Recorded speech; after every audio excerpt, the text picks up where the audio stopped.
let's go ahead and take a couple minutes to go through our characters in Romeo and Juliet.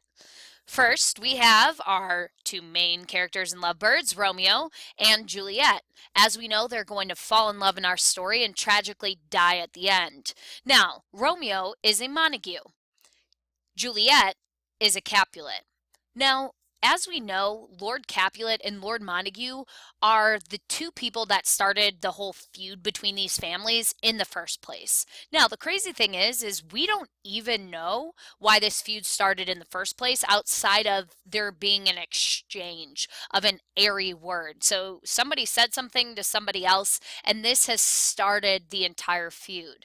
Now, obviously, this feud is continuing, and it seems to be suggested that it's continuing not as a result of the heads of the houses, Lord Capulet and Lord Montague, who originally started the fight, but rather it's continuing because of their children and people associated with their families. So let's go ahead and look at Romeo's side of the character chart. His best friend is Mercutio. It's important to note that Mercutio is actually not a Montague at all, but he gets involved in the fighting because he's best friends with Romeo. Mercutio is actually related to Prince Aeschylus. Prince Aeschylus is in charge of Verona. He's also the one that threatens death upon Lord Montague and Lord Capulet if either one of them start up the feud again. Next up, we have Benvolio. He's Romeo's cousin, also one of Romeo's good friends. Unlike Mercutio, Benvolio doesn't seem to always need to be the center of attention. He tries to give Romeo sound advice, and much like Romeo, he does not seem to like the fighting between the families.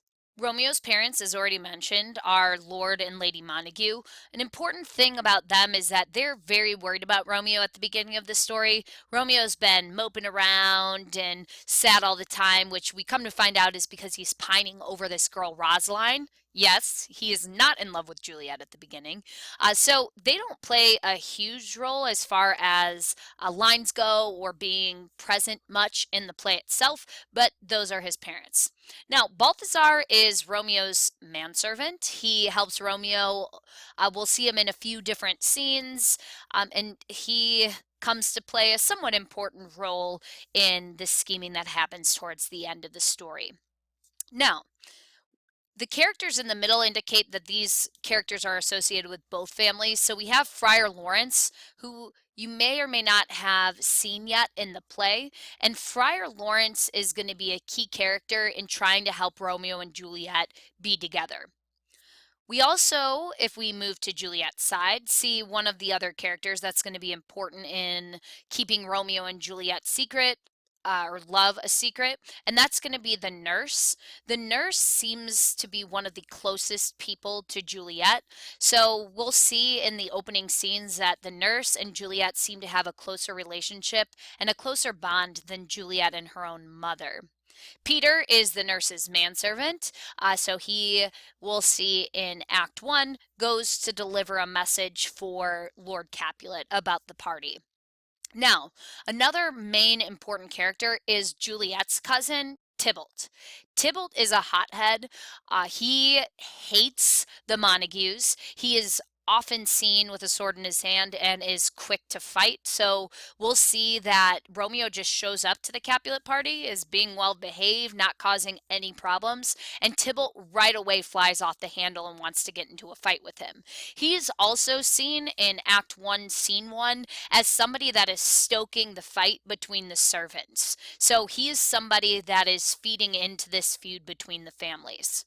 Lord Capulet and Lady Capulet are deeply concerned with Juliet's love life. So we'll see that Lord Capulet is actually trying to set Juliet up with Count Paris, who is significantly older than Juliet.